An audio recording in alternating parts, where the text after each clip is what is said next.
Rumaragas ang pagpupala po sa ating lahat. Para sa ating pang-araw-araw na talata, tayo ngayon ay nasa Genesis Kapitulo 24, versikulo 28 hanggang 31.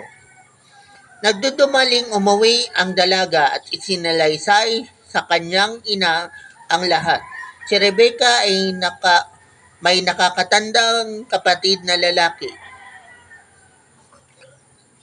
Laban ang ngalan nito. Tumakbo siyang papunta sa balong kinaroroonan ng lalaki. Nang marinig niyang salaysay ng kanyang kapatid at makita ang hikaw at ang mga pulseras na suot nito, nakita nga niya ang tao sa tabi ng balon, pati ang kanyang mga kamilyo. Sinabi ni Laban, "Bakit nandyan pa kayo?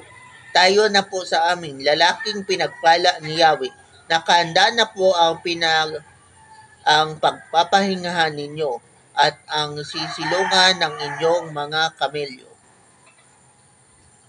So ito na nga po na dahil yung alipin ni Abraham ay nakausap na niya si Rebecca, ito naman si Rebecca ay umuwi na sa kanila at yung kapatid ni Rebecca na si Laban ay sinalubong naman yung alipin ni Abraham at pinatuloy doon sa kanila.